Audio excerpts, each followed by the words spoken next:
Ewan ko ba ba't pinagseselosan siya ni Papa Joms? Ewan ko ba ba't pinagseselosan siya ni Papa Joms? Hala, siya pala ang pinagsisilusan ni Papa Joms. Magandang araw sa inyong lahat mga kalingap, sanay hindi niyo po makalimutan na mag-like sa video na ito. At paunawa tapusin muna ang kabuuhan ng video na ito mga kalingap at para malaman ang nilalaman nito. At maraming salamat po mga kalingap sa pagpatuloy na pagsuporta lalo na kay Kuya Val Santos Matubang at kay Ate Edna Vlogs at Kalingap Rab, salamat po. Siya pala talaga ang pinagsisilusan ni Papa Joms. Pero bago yun mga kalingap ay pag-usapan muna natin mga kalingap ang patungkol sa tambalan ng jump car mga kalingap na kung saan marami na namang mga pagsubok na dumating sa tambalan ng jump car. At mabuti na lang talaga na marami ang nakabantay sa love team na ito at kaya nanatiling matatag silang dalawa mga kalingap. At nararapat bang magsiselo si Papa Joms sa isang lalaki na ito mga kalingap? Yan ang ating pag-uusapan ngayon. Nararapat lang talaga na magselos ang isang tao dahil dito mo makikita kung gaano kamahal ng isang tao lalo na kung ito'y makaramdam ng pagsiselos. At sino ba itong pinagsiselosan ni Papa Joms mga kalingap? At yan ang ating makikita sa video. Friendly po yan. Sila Joy nga po. Minsan nalabas sila nila Joy, nila Carla. Diba? Alam ko yun bro. Ay, alam daw ni David. Kuya David. Bakit nagsasela si Joms sa'yo bro? Ang bihira. Bakit kaya nagsaselo si Joms kay Kuya David? Bakit kaya guys? No? Kuya David, hanapin mo na kasi si Forever mo para din na mag-selos. Pati mga viewers guys. Kasi ni David.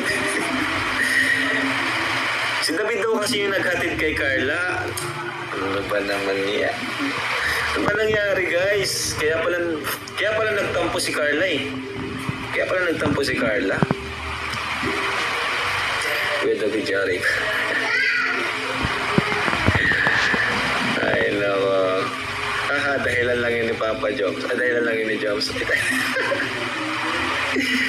Ay nako Joms. Kaya kayo nag-aaway eh. Ni Carla eh. Kasi di mo hinatid. Pero nagpasalamat si Carla, di ba, sa paghatid sundo. Baka naman yung time lang na yun. No? Yung time lang na yun na hindi natin. No? Siyempre, normal naman. Hindi naman palaging mahatid mo talaga.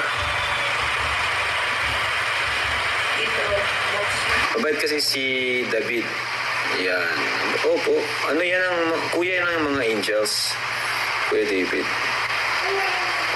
Ayan na naman. Pero, ewan ko ba ba't pinagseselosan siya ni Papa Joms? Kasi palagay kong mag-iwalay sa idol kasi kung... grabe guys. Sana talaga hindi sila maghiwalay, Biro lang yun ni Papa Joms pag sinas kita. Ewan po natin. Minsan kasi ang biro. Yun half meant yun di ba? Kahit pa biro, talagang minsan dinadaan na lang sa biro eh.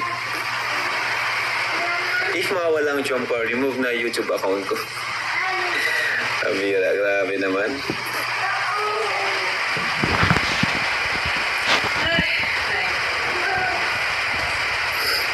Si Kuya Jomar kasi lagi kasama si Michael at si Kuya David ang sinasama ni si Carla. Ano po kasi yan, syempre di naman pwedeng isama palagi ni Jomar si Carla kasi syempre may rules baga po tayo. Ayaw din ni Jomar madamay si Carla sa mga bashing kapag nagkataon. Nagkikita po silang dalawa pero no vlog po, no vlogs po.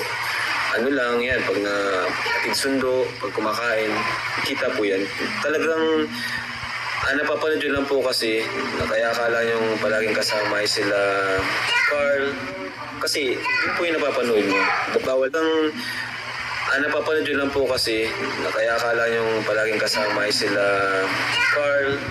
Kasi yun po yung napapanood mo. Bawal naman pong i-live ni Jomar na kasama niya si Carla, di ba? Pero di niyo po alam,